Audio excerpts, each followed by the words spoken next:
네, 팍팍하고 퍽퍽한 시사, 맛있고 알싸하게 버무려드리는 김장 타임입니다. 크리스마스에도 김장 타임은 쉬지 않습니다. 김수민 평론가, 메리 크리스마스. 네, 반갑습니다. 메리 크리스마스. 오, 네, 그렇게 혀를 굴릴 줄이야. 네, 네. 메리 크리스마스. 네, 뭐 하셨어요? 어제 오늘 방콕에 갔다 왔습니다. 아무것도 안 하셨습니까? 네, 방에 콕 박혀 있었고요. 네. 네, 그나마 지난 주말에 좀 쉴 틈이 있었는데 아는 사람들이 약속을 캔슬시키거나 네. 이런 방법으로 너무 며칠 동안 오래 쉬어가지고 감각이 없어요 지금. 그래요? 네, 오늘 크리스마스인지는 알고 계셨어요? 그렇더라고요. 그렇더라고요. 달력을 보니까. 더 이상 대화를 유지할 수가 없는 상황입니다, 여러분. 네. 사실 오늘 김장 타임이잖아요. 네. 이 김수민 평론가 그리고 장진영 변호사 함께 해야 되는데 오늘 장 변호사가 급한 일이 생기셔서 이 자리에 함께 하지는 못했어요. 그래서 잠시 전화로 네. 만나 봐야 되겠죠? 혹시 저의 저주가 먹힌 것은 아닐까요? 곧 제가 지난주, 지지난주에 계속 맞아. 김장의 장자가 네. 다른 장자로 바뀔 수도 있다. 맞아요. 그 얘기를 했는데 아직까지 퇴장 당하신 건 아니지만 전화로 아직은 연결된 아니지만, 것이 아닌가. 뭔가 약발이 먹힌. 네. 지금 변호사님 듣고 계실 텐데 장진영 변호사님 나와 계십니까? 네, 장진영입니다. 네, 그러니까 안 나오시니까 바로 이런 얘기 나오잖아요. 김수민 평론가 저주가 안 먹힐 겁니다. 네? 만덕산에서 저주를 날리겠습니다. 네, 참. 죄송합니다. 저만 크리스마스 휴가를 보내고 있어서 네. 네, 죄송하네요, 정말로. 그래도 휴가 중에 전화 연결해 주셔서 감사드리고요. 오늘 짧게 한 두 가지만 여쭤볼게요. 네네네. 그 노무현 재단 유시민 이사장이 노무현 재단 계좌를 검찰이 들여다봤다는 사실을 확인했다 이렇게 얘기를 했어요. 여기에 대해서 검찰은 악의적인 허위 주장이다 곧바로 반박했는데 네. 이 논쟁 어떻게 보셨습니까? 굉장히 황당한 논쟁인 것 같아요. 그러니까 유시민 이사장이 뭔가가 있었다라고 주장을 했고 네. 검찰은 그런 사실이 없다라고 지금 반박을 했기 때문에 네. 이제 공은 유시민 이사장한테 넘어간 거고요. 뭐가 있었다라고 주장하는 쪽에서는 그거를 입증하는 자료를 내야 될 책임이 있는 거죠. 네. 그러니까 유시민 이사장이 이제 제 계좌가 털렸다 이런 거 아니에요? 네. 그러면 그것을 자기가 확인한 근거가 있겠죠. 네. 유시민 이사장이 그걸 확인했다 이렇게 얘기를 했기 때문에 그러니까요. 뭘 보고 확인했는지 그 자료를 제시하면 되는 겁니다. 그러면 간단하게 검찰 말이 맞는지 아니면 유시민 이사장 말이 맞는지를 확인할 수 있거든요. 네네. 근데 이제 유시민 이사장은 아마 과거에도 한번 주장을 했다가 그게 흐지부지 자기가 입증도 못하고 이렇게 지나간 전례가 있기 때문에 제가 보기에는 이건 검찰이 반박하면 바로 자기가 입증하면 되는 문제거든요. 네. 아직까지 근데 그런 게 없는 걸 보면 글쎄 유시민 이사장이 자료를 제출할 수 있을지는 좀 지켜봐야 될 것 같습니다. 기본적으로 비단 이번 사건만이 아니라 일반적으로 검찰이 수사할 때요. 수사기관이 수사할 때 이렇게 내 계좌가 혹은 장지현 변호사의 어떤 계좌를 조회하게 되면 당사자는 알 수가 있습니까? 그거를 네. 금융기관에서 그 계좌 조회가 있은 한참 뒤에 네. 알려줍니다. 한참 뒤에. 네, 당사자한테 네. 아마 한 2, 3개월 있다가 이러한 일 때문에 당신 조회를 우리가 계좌 내역을 제공했다. 이렇게 알려줍니다. 그런 거 못 받아보셨어요? 네, 아직은. 그러셨군요. 네, 네. 세상을 잘 사셨군요. 근데 그렇군요. 네. 추적할 계좌가 별로 없다는. 맞아요. 그것도 맞아요. 꼭 자기가 뭘 잘못해서가 아니라 네. 뭔가 이렇게 다른 사건에서 내 계좌가 확인될 필요가 있는 경우도 있어요. 그 자기 잘못하고 전혀 상관없이. 네. 그럴 때는 이제 금융기관에서 보내주거든요. 아마 유시민 이사장이 그런 걸 받아서 알았다면 그거 그냥 제출하면 됩니다. 네. 국민들 앞에 이렇게 제시하면 될 문제죠. 간단한 문제입니다, 이거는. 그러면은 일부러 2, 3개월 약간 시차를 두고 이렇게 금융기관에서 당사자한테 전달을 하는 겁니까? 혹시 수사에 영향을 미칠까 봐? 그렇습니다. 그렇습니다. 예. 그 수사가 어느 정도 이렇게 마무리가 될 시간쯤 해서 그 정도 시간 간격을 두고 알려줍니다. 네. 김수민 평론가는 어떻게 보셨어요? 이게 뭐 사실관계에 대한 부분이고 실제로 계좌를 조회했다면은 그 근거가 다 남아 있을 것이기 때문에 네. 그 부분을 일단 밝히는 게 중요하고 저도 뭐 비슷한 생각인데 일단 유시민 이사장이 입증 책임을 조금 먼저 지는 것이 아닌가. 그래서 혹시 본인이 알고 있는 게 있다면 그것을 조만간에 공개해야 되지 않을까 네. 그렇게 보여집니다. 네. 사실을 확인했다. 그러니까 유시민 작가도 단어를 함부로 쓰시는 분은 아니기 때문에 확인했다는 단어를 쓸 때는 뭔가 근거가 있지 않을까. 뭐 어쨌든 기대를 좀 해봐야 될 것 같고요. 네, 그럼요. 네. 예, 예. 장 변호사님 하나 더 여쭤볼게요. 네. 이게 더 따끈할 수 있어요. 이 손학규 대표가 네, 얼마 전에 이런 얘기를 했습니다. 안 전 대표, 그러니까 안철수 전 대표가 올 수 있는 길을 열어달라고 제안이 왔다. 그런데 네. 안철수 전 대표 측은 일방적 바람과 요청일 뿐 이렇게 답을 했다고 합니다. 지금 그 손학규 대표와 안 전 대표 네. 측의 어떤 발언이 굉장히 좀 엇갈리는데 이거는 누구 말이 맞는 겁니까? 글쎄요. 손 대표가 제가 지난번에도 우리 세계는 그리고 우리는 나가서 지난주였나요? 출연해서 손 대표가 안철수 대표 쪽에 네. 이렇게 뭐 메시지를 전했다. 그게 좀 오래됐다. 가을쯤이라고 이런 하셨죠. 예, 네네. 그런 말씀을 드렸었죠. 예, 그대로 손 대표는 안 대표한테 이렇게 계속 메시지를 전해 왔습니다. 그게 김도식 전 비서실장을 매개로 해서도 그랬고 다른 분들을 통해서도 그렇고. 네. 그런데 이제 한 달 전쯤에서는 안 대표 쪽에서 이제 손 대표 쪽에 손 대표의 콜에 대한 회신일 수도 있고. 네. 어쨌든 회신이 오기 시작했어요. 저쪽으로부터 이쪽으로 손학규 대표에게. 네. 그리고 그 내용에 대해서는 손학규 대표하고 김도식 실장이 단둘이 만났기 때문에 제가 뭐 어떤 얘기가 정확하게 워딩이 됐는지는 저는 이제 확인할 수는 없는데. 네. 손 대표께서는 그저께 아침 방송에 나가셔서. 네. 안 대표 쪽에서 올 수 있는 길을 열어달라라고 제안했다 이렇게 얘기를 한 거 아니에요? 한 근데 여기에 대해서 전에. 이제 네네. 김도식 실장이 바로 즉각적으로 이제 반박을 해가지고 네. 이게 뭐 지금 사실관계가 뭐냐 이런 단계로 왔는데 네. 자, 요 흐름을 한번 볼 필요가 있어요. 지난주 일요일 날 네네. 안철수계 의원들이라고 하는 비례대표 5분이 네. 국회 정론관에서 이런 성명을 발표했습니다. 손학규 대표가 물러나고 비대위를 구성해라. 네. 이런 촉구를 했어요. 그러니까 바로 그 다음 날 월요일 날 또 손학규 대표 개인 네. 원외위원장들 몇 명이 네. 또 국회 정론관에서 손학규 대표에게 이렇게 요구를 했어요. 당에서 공식적으로 안철수 대표에게 네. 입장을 말해달라. 네. 안 대표의 복귀를 당에서 공식적으로 요청해달라. 이렇게 또 요구를 했단 말이에요. 네. 이 흐름을 한번 보세요. 그러면 이제 좀 저는 안 대표 쪽에서 자기가 돌아올 수 있는 어떤 분위기를 만들어 달라라고 네. 요청을 한 게 더 맞는 거 아닌가 싶어요. 왜냐하면 비례대표 의원들이 그렇게 비대위 구성을 요구했고, 네. 그다음에 안철수계 원외위원장들이 당에서 공식적으로 안철수 복귀를 요청해 달라. 이렇게 이제 밑자락을 깔기 시작했잖아요. 네. 뭐 그런 흐름들을 보면 손 대표 말씀이 그렇게 틀린 말씀은 아닌 걸로 보입니다. 그러니까 말씀 요약하자면 비대위를 구성해 달라고 하고 최근에 또 안철수 측 의원들이 안철수 전 대표를 이제 복귀를 촉구하는 그런 얘기들을 했는데 그렇죠. 그렇다면은 지금 현지에서 연구 활동에만 몰두하고 있다는 안철수 측의 주장은 뭔가 모순된다 이런 말씀을 하시는 거죠.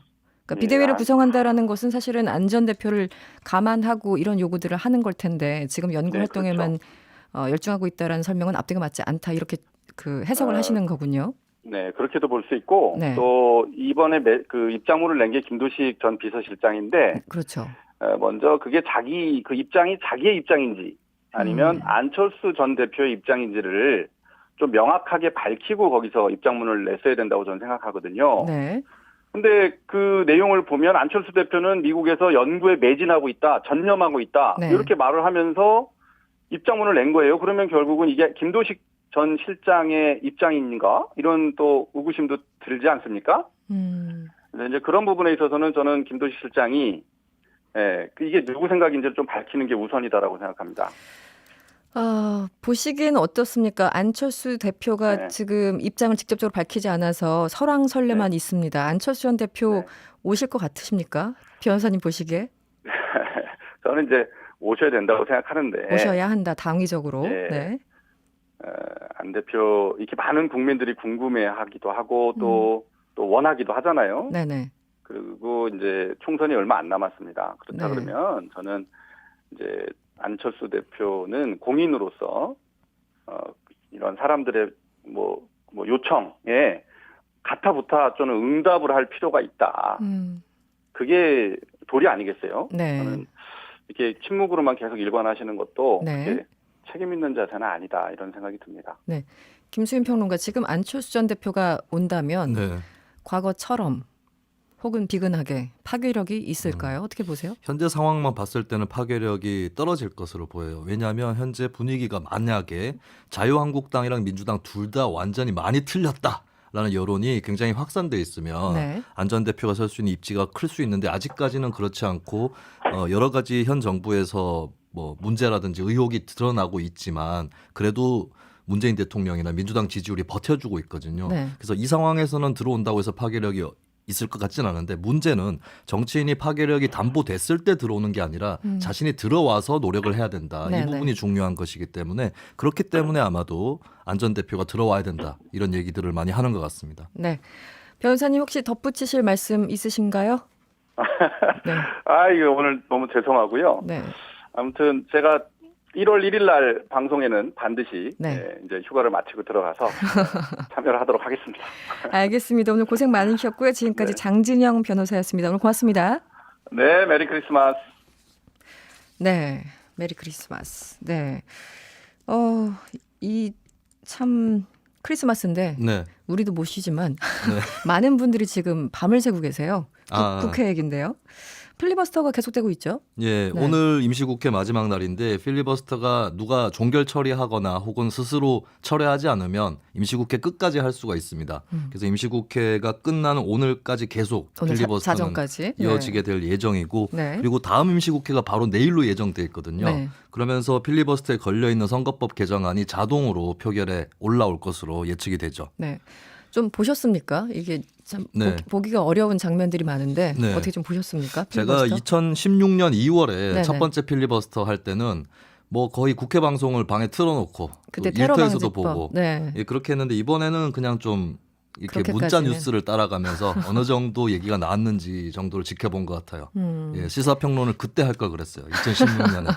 네. 할 얘기가 더 많았는데 뭐 이런 거니까.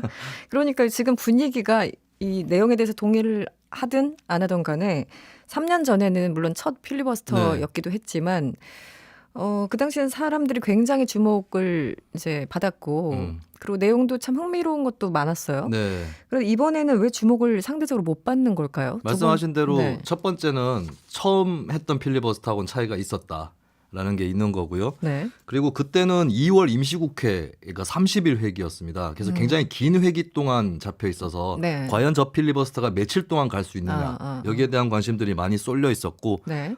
그 전에도 이제 박근혜 정부가 당시에 추진했었던 노동관계법이라든지 또 몇 가지 경제법안하고 테러방지법이 같이 엮여 있는데 그 싸움을 계속해서 벌이다가 테러방지법 하나만 딱 국회에 집권상정돼서 에너지가 확 쏠린 거거든요. 근데 네네. 이번에는 이미 패스트트랙 가동 이후에 자유한국당의 반대 활동이 굉장히 이제 장애 집회라든지 이런 것들을 거치면서 수개월 동안 지속돼 왔기 때문에 네. 오히려 그 과정을 잘 아시는 분들은 이게 그냥 이제 곧 있으면 끝나는 절차 아닌가 이렇게 여길 수가 있는 거고 그리고 선거법 같은 경우는 이게 사실은 선거법이 그 나라의 정책, 정치 체제를 좌우하는 결정적인 요인이긴 합니다만 네. 대다수의 유권자들은 그 효과를 잘 모르시고 계시는 부분이 있어요. 네. 그래서 정치인들끼리의 싸움 아니냐 이런 것 때문에 좀 무관심이 더한 것 같습니다. 이게 체감 정도가 어쨌든 좀 떨어진다. 네. 선거법이 중요하긴 하지만 그렇군요. 그리고 사실은 선거법 개정안 얘기를 저희가 매일 어떤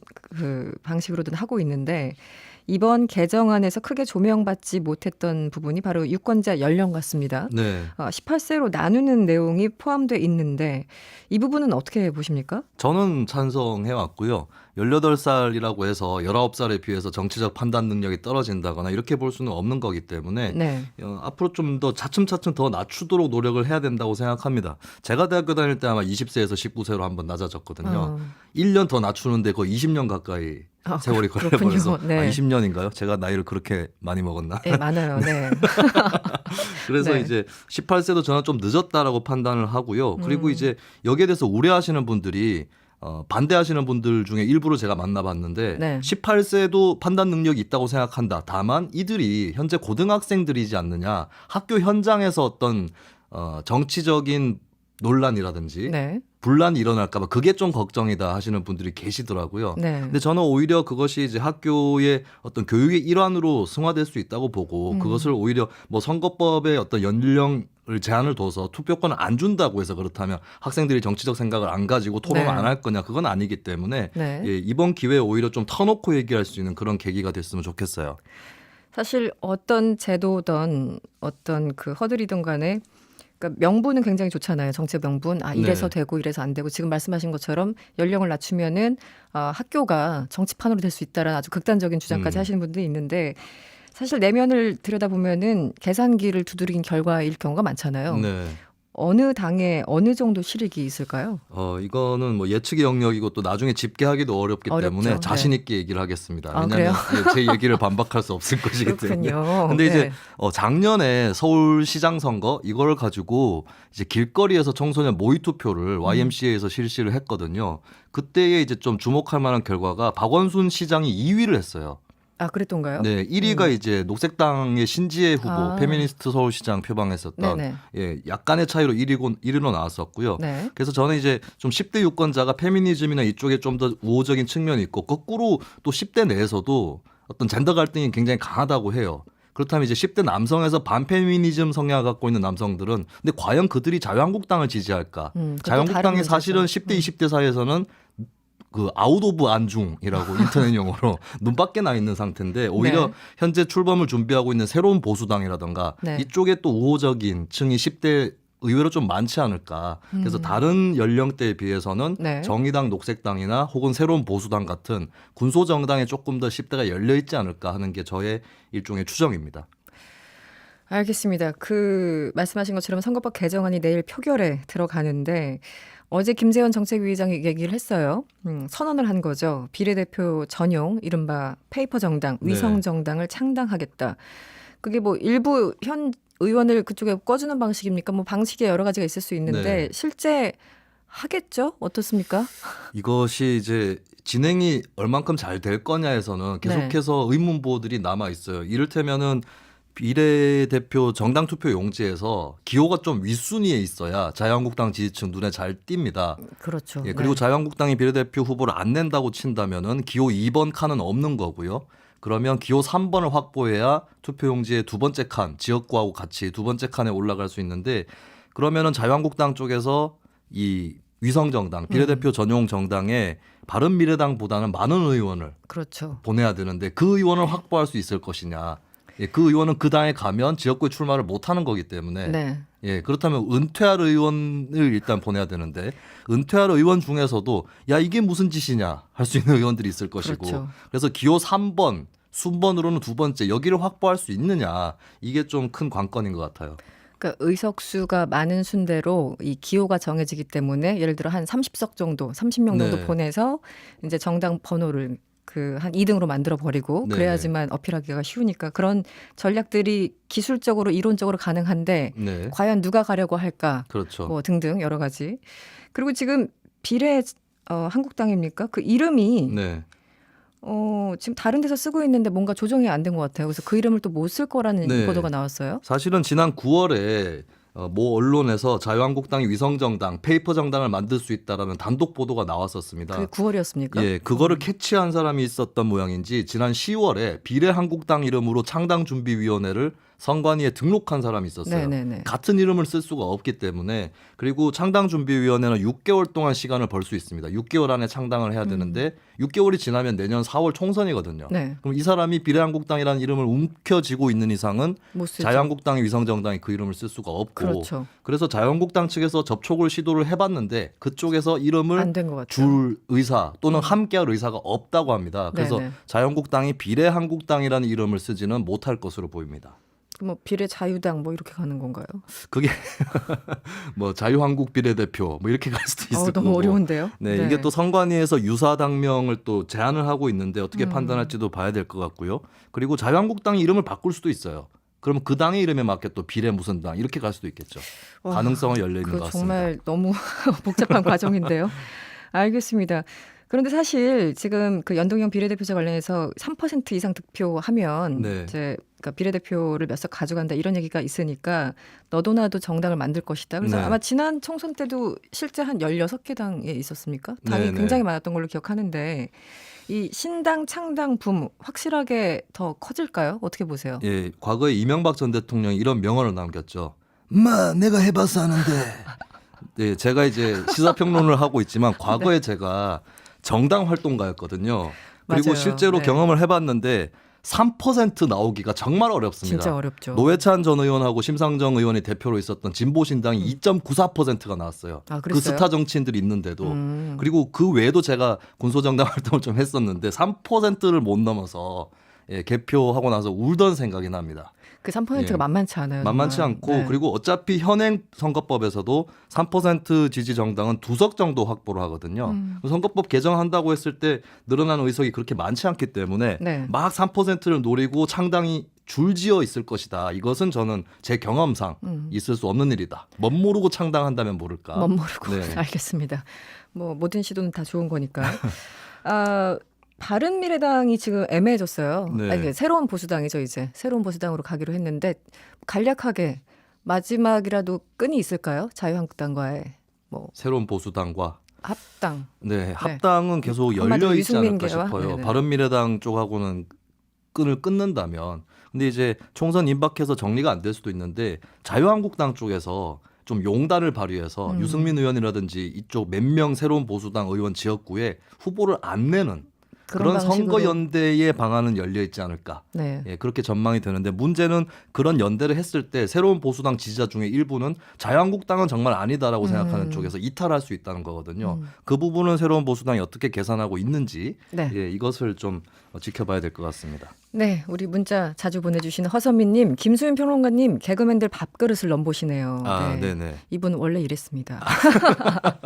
네, 오늘 고생 많으셨습니다. 지금까지 김장타임이었고요. 김수민 평론가, 오늘 고맙습니다. 예, 고맙습니다.